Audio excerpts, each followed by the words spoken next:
It's the Locked On Flyers podcast for Wednesday, February 5th, your daily dose of Flyers news, analysis, and high quality content that could not imagine a more heartbreaking scenario for the Flyers to lose than what happened versus Utah. And it happened after midnight.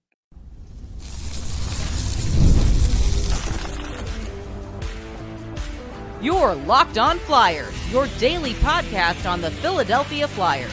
Part of the Locked On Podcast Network, your team every day.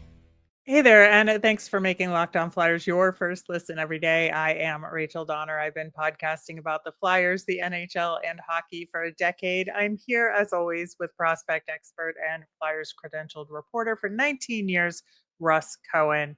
Today's episode is brought to you by Gametime. Download the Gametime app, create an account, and use the code LOCKEDONNHL for $20 off your first purchase. And to keep up with our episodes and Flyers news, you can find us at Locked On Flyers on all your favorite socials. And of course, here on the Locked On Podcast Network, your team every day.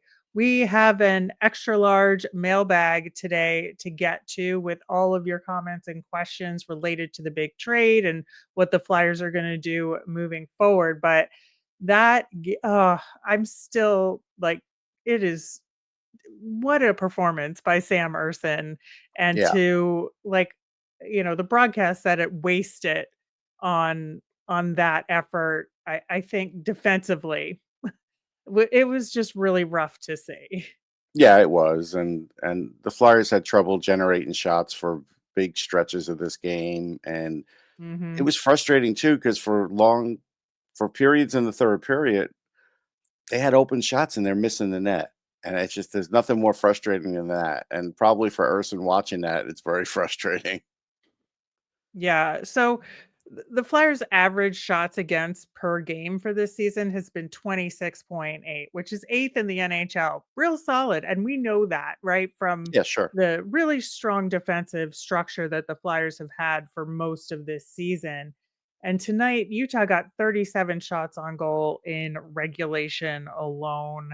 They got 5 more in the overtime period, and of course, with the game winner in the last second there. And yeah, this game turned into a track meet, and Utah got very lucky with Dylan Guenther returning from the injury and had like one of his best games of the season. Yeah, no doubt. I mean, he has an elite shot. And, the first time I could forgive the Flyers defense, although their sticks weren't really moving. The second time, you can't forgive that. There were a few mistakes made there.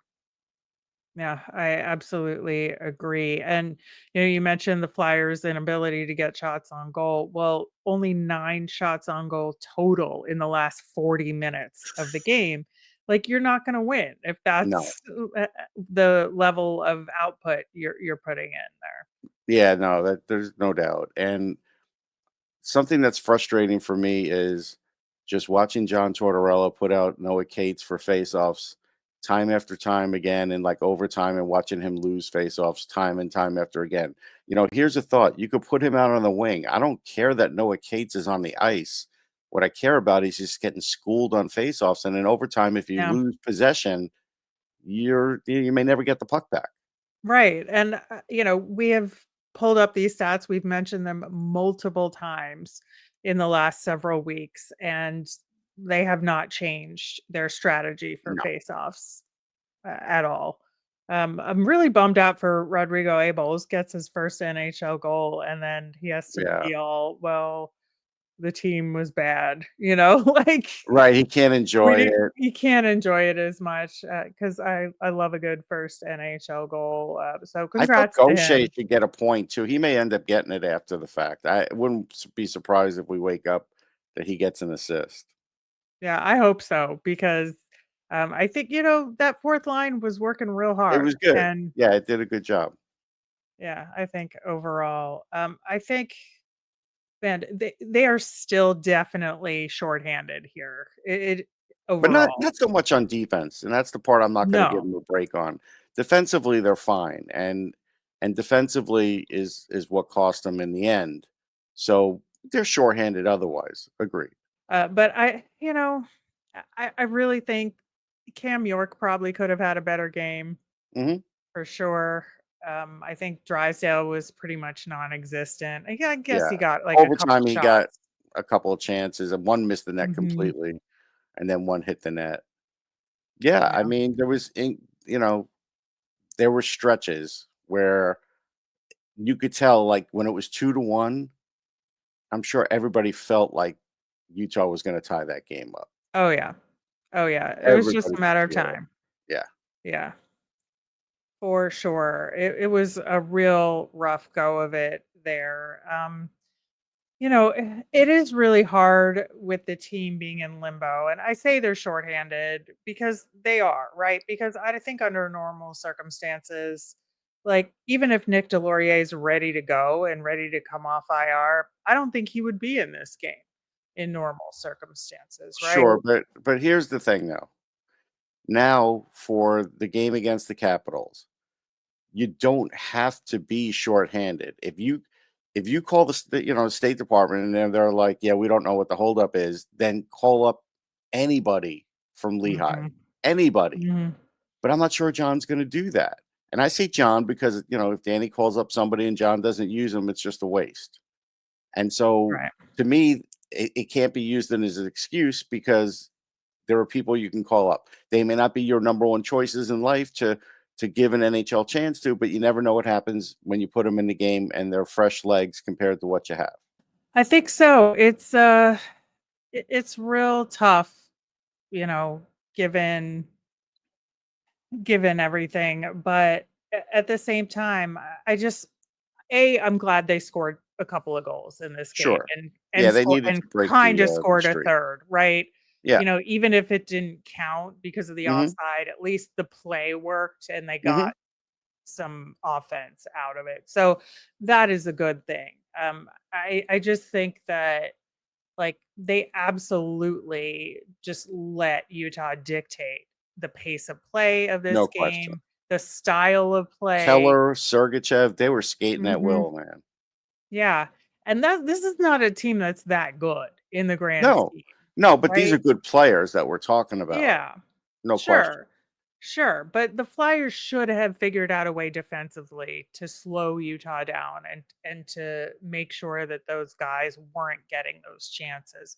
We've Yeah. seen this Flyers team structurally Mhm. be able to do that against very good teams, and they just They like didn't it have it. non-existent in this game. And you could say, well, were they focused too much on offense and trying to get goals on this game and so the defense let up? I still don't think that's the No, case. I don't think that was the case. I didn't feel that. Yeah, well, in the meantime, it was a very weird game for me personally just because of my, I lived in Utah for a very long time and Yeah. wanted an NHL team there for a very long time, and they practiced at the Utah Olympic Oval, which is literally where I learned how to ice skate That's on cool. the long track there, and I played in a league on the very rink that they practice on, and in a women's league there at the Utah Oval, and so I was just weirded out all day prior to it, but it's really cool to see the Flyers play a game, Yeah. a It place was that a I good consider a atmosphere. You could second tell the home. atmosphere was great. Yeah, it was fun Yeah, in a that really regard. great atmosphere. So I'm very proud of my Utah friends, many of whom chose to speak up on social media directly to me on this Of course game. they But did. um, I will let them have this one. But the Flyers should not let themselves off the hook. That is for No. sure. No, and now you've got the Capitals coming up, who just won a Yeah. game on a buzzer beater with Alex Ovechkin. So, yeah, Ugh. Well, we'll see if we've got 2 new players on the team by then or not. who Anything could knows? happen, but I mean, I'd like to it say, sure, they'll be there, Rachel. I have no idea. right, They're right. still in Calgary. Like it's They just are. They incredible. can't leave the country. They Right. can't leave to come to America until they get the visas They're then. probably at Tim Hortons every day, I'm sure. Yeah, you know, more power to them. At any rate, we've got that extra large mailbag with all of your comments and questions related to the big trade and the Flyers' future. we're going to get to that coming up next. Super Bowl 59's here. One game, two teams, endless possibilities. And there's no better way to make every play more exciting than with FanDuel Sportsbook. Whether it's predicting the first touchdown, calling the MVP, or even betting on the coin toss, FanDuel makes it easy to get in on the action. With live betting all game long, you can adjust your bets as the game unfolds and feel the thrill from kickoff to the final whistle. The live betting feature lets you stay involved no matter what happens on the field, and the app is super easy to navigate. Plus, knowing that you could place a $5 bet and potentially win 200 in bonus bets for the Super Bowl, that's icing on the cake. I'm still going to say take the under. Download the app or head to fanduel.com to get started. Bet just $5. And if you win, you can score $200 in bonus bets. That's fanduel.com. Bet with FanDuel, official partner of Super Bowl 59. On tomorrow's show, we will be talking Flyers versus Washington Capitals. That should be exciting. And then on our Thursday draft prospect segment, we're going to look at Russ's new rankings list. So that should be a lot of fun as well. See who moved up, who moved down, and why. Diving into our extra large mailbag today, so many Supersized. thoughtful comments here from y'all. Thanks for watching our bonus episode, but there was a lot of conversation about it, especially on our YouTube comments there. So just try to take some representative questions Yeah. and comments here and get through it. And I want to start with one that is a huge topic for Russ and a thing that sometimes people love you for it, Russ, when you talk about John Tortorella and your feelings about him as a coach. Some people hate it a lot. There's not a lot of in between. There's no in between. There is no in between with him.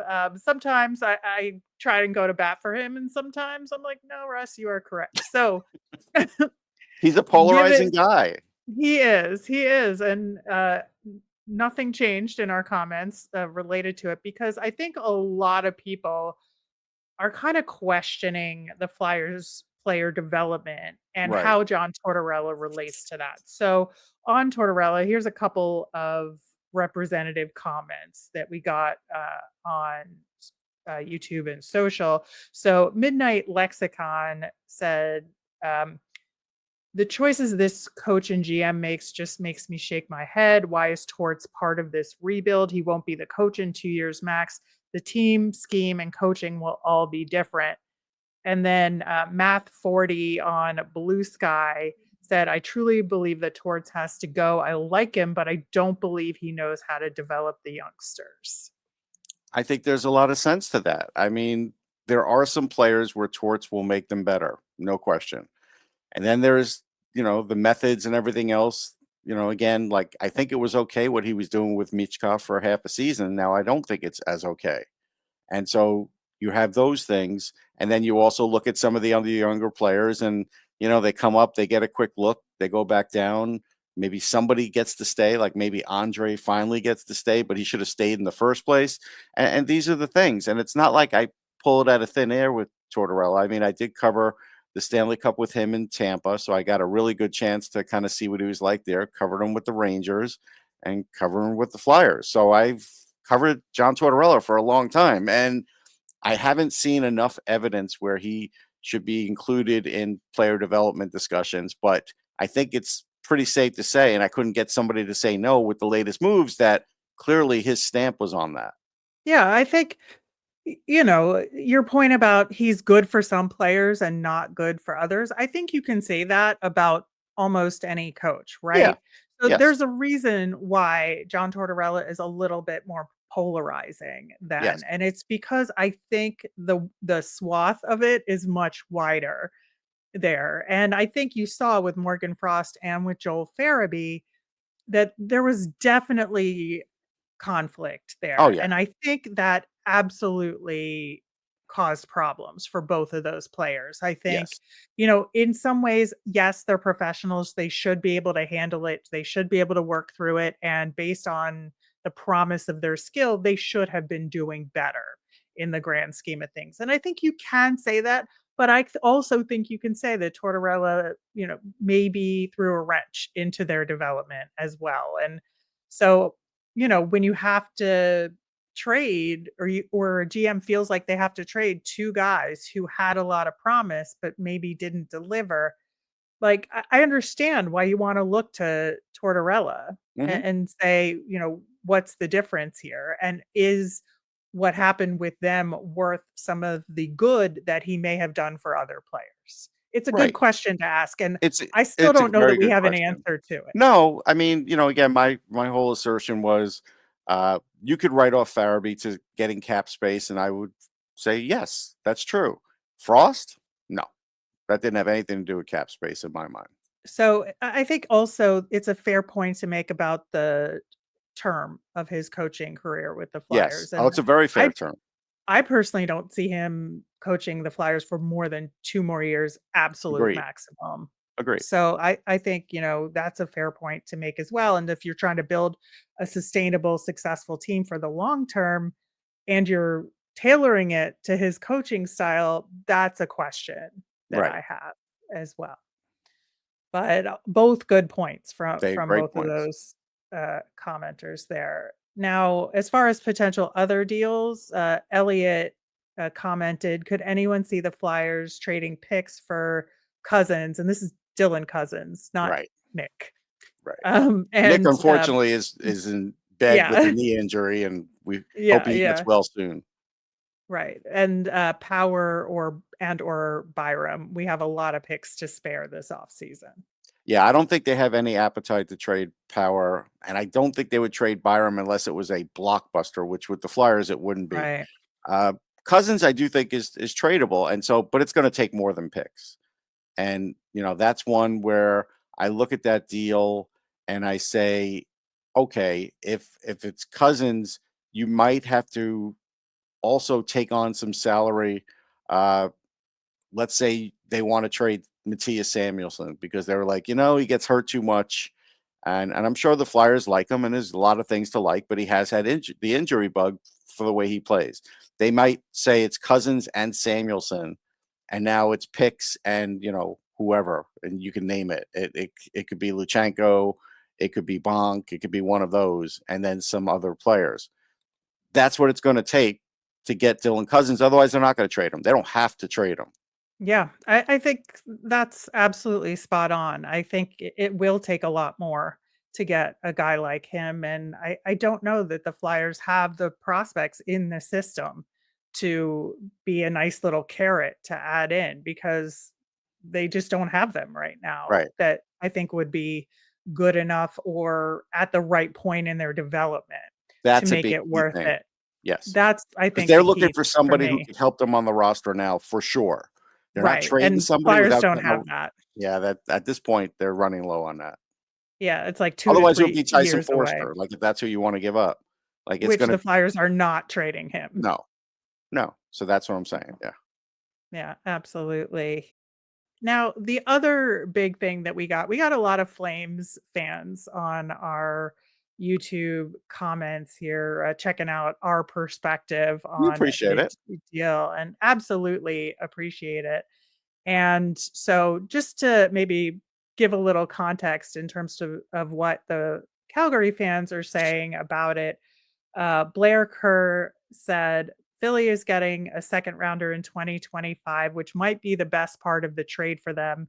Pelletier will give you an honest effort. Kuzmenko is inconsistent. KHL a distinct possibility. And then the opposite side of that for the Flames fans, Espresso Man one said, Kuzmenko is good. Flames were dumb to trade him. Flames didn't give him enough patience to produce, not even a full year. You guys will reap the benefits.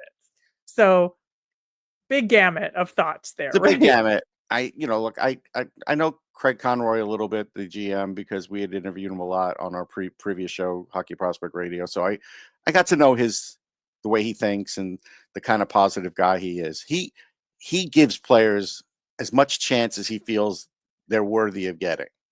So even though on number of games you didn't feel like Kuzmenko got enough of a chance, he gave him a chance. And again, Kuzmenko's been trending down for a couple of seasons. This is his third team now, right? It's not like, Right. so since Vancouver. And again, you can go back and look at why Vancouver got rid of him. And that's a whole thing too. So Yes, it's possible there's a reward to get here, and that's what they'll find out. But somehow he has to get a visa that works first. That's insane, just how long this is all taking. But I get it. I get what you're saying. And yes, Peltier will give an honest effort. And we talked about it. He's fast, he's skilled, but he is a smaller guy, and he's going to have to find that space on the ice. And I think it's harder to find that space in the East than the West. So, third line guy, like to me, it's third line or bust. So, yeah, it's an interesting trade, and nobody's going to be able to figure it out for a while as far as who won the trade. I don't even like those articles, to be honest. Yeah, I don't either because I think you're right. It takes like maybe a year to figure Right. it out, at It least does. on a baseline level. If Yes. it's player for player, like this Right. trade was for sure. For sure. But, we'll see what happens with that second round pick as well. I think it's a very good asset for the Flyers to have Hmm. to, I think, flip in some other deal. Hmm. So we'll see, especially because Calgary is having a pretty good year. So it's not going to be like a high second rounder. Yeah, and But the other big thing is, again, for those who were thinking, well, Danny's just going to do offer sheets. That's fine, but I believe this draft is the pick, the one they have the most in, and you can't use any of these picks in an offer sheet because it's during the summer.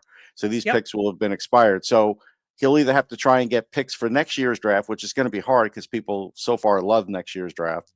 And yep. so that's another complication in that. That's why I'm not convinced of that. Absolutely. All right. So given that, we've got some more questions in our supersize mailbag, and we will get to them coming up next.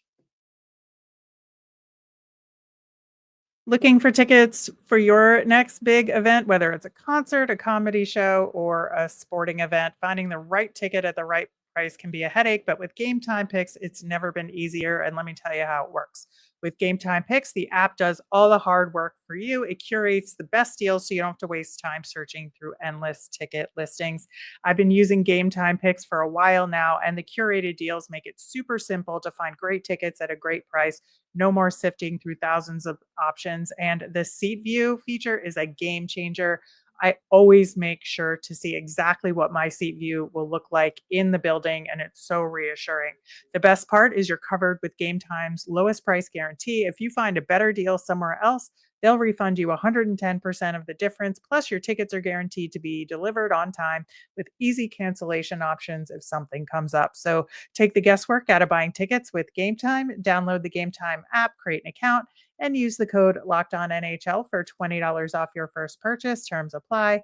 Again, create an account and redeem with the code Locked On NHL for $20 off. Download Game Time today. Last minute tickets, lowest price, guaranteed. All right. So we had some other questions as well, some related to the trade and some not. And we talked a lot about the next steps for the Flyers and what might be upcoming. And John White on Rasmus Ristolainen said, "Wouldn't surprise me if Risto was the next to go, but this newest injury and his participation in Four Nations coming up quickly may delay any trade for now." Well, the Four Nations won't delay it because it doesn't matter what team he's affiliated with as far as that. But I don't think you can make any trades during the Four Nations, so it'd have to happen before then. The injury is a problem because he does seem to always have an injury when the Flyers are looking to trade him. This has happened the last few years. Yes. So that part is definitely a deterrent. Yeah, I think that is kinda interesting. It did happen last year too, It did. where, I think that's part of the reason why they traded Sean Walker is they couldn't trade Risto at the time, Yep. right? Yeah, that's true. Yeah, so now, to be fair, Sean Walker was on an expiring contract and Risto was not at the time, so that had something to do with it, but I do think that this year would be a great year to trade him if he wasn't injured right now. Right. So I hopefully he agree. comes back quickly and that will help at least figure out what the options are. Whether or not he gets traded, we'll see. But I think having him healthy is the more important part. We had another comment where the person said the Frost Farabee deal feels like it's going to turn into the Richards Carter deal, where the players end up having great success with their new team while the Flyers spiral downward. I know these aren't the same circumstances, but similar, with the coach seeming to be the one dictating the roster. Any thoughts on this? I think, you could draw just some similarities. Obviously, the two players aren't as talented as Richards and Carter. Uh, Yes. so there's that. They may play in the playoffs because Calgary is right in it in playoff position. So that's, I get that part of it. I don't think they're exactly the same. I just think you could say, yeah, there's something to it, a small thing to it, but I don't draw too much from that.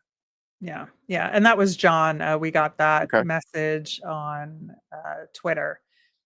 But so it's a really good question, I It thought. is. It's an And excellent question. I mean, I get it. I yeah, get the familiarity there, and some of the circumstances would line up, and then some of them don't really. right. Now, also to be fair, Carter did not have success on Columbus, where the Flyers traded him No, to. he begged out So quick. he did. So that is also a little asterisk. I love my asterisks, but Yes. I think that is a big part of it as well. Dan commented, the part of this trade no one is talking about yet. The Flyers are a have money team in the United States. Calgary is a tight market in an old building for now in Canada.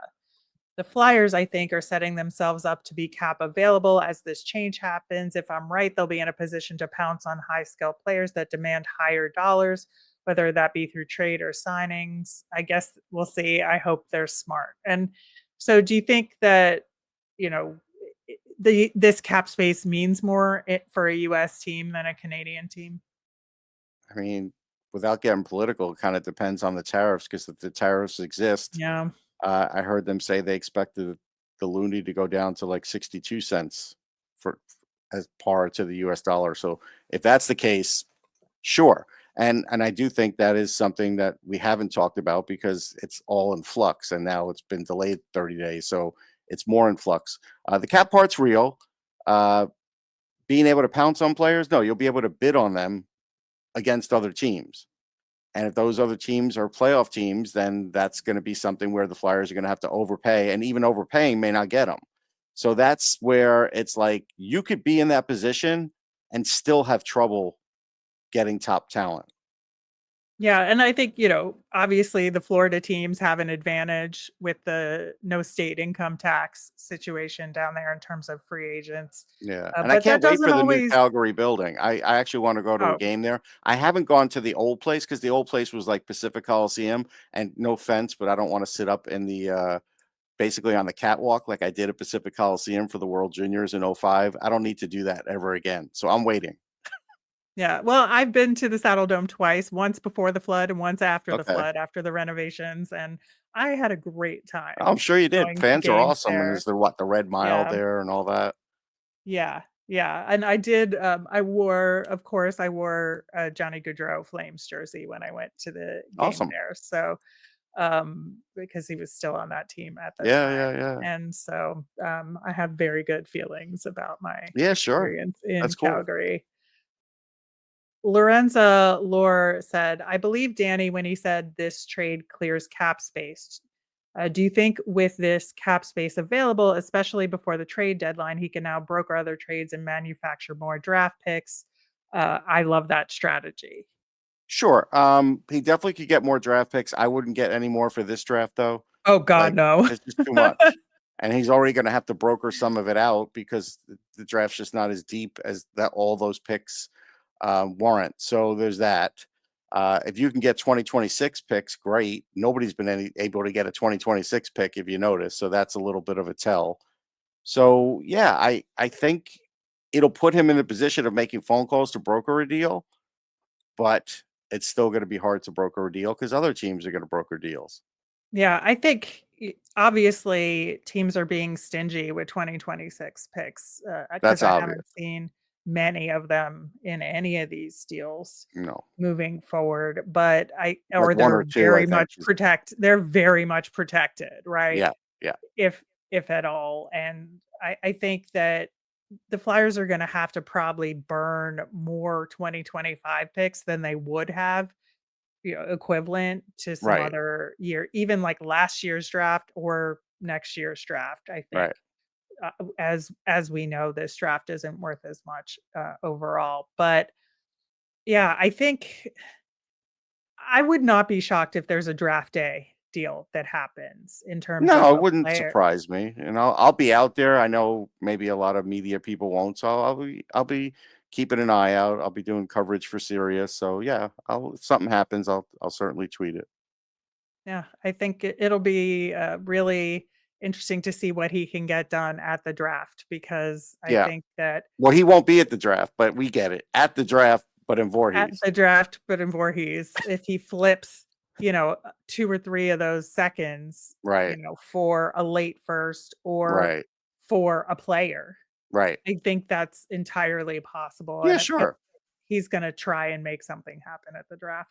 I really do think that is something that will take place. But all really good questions and comments here, and keep them coming for our future mailbag segments. We have them every Wednesday, and you can let us know via our YouTube comments. You can message us on any of our socials at Locked On Flyers, or you can email us at lockedonflyers@gmail.com.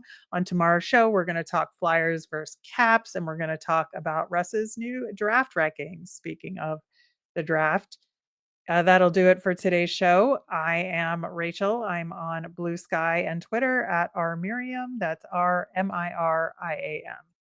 I'm also on both of those socials at Sportsology, SPORTSOLOGY.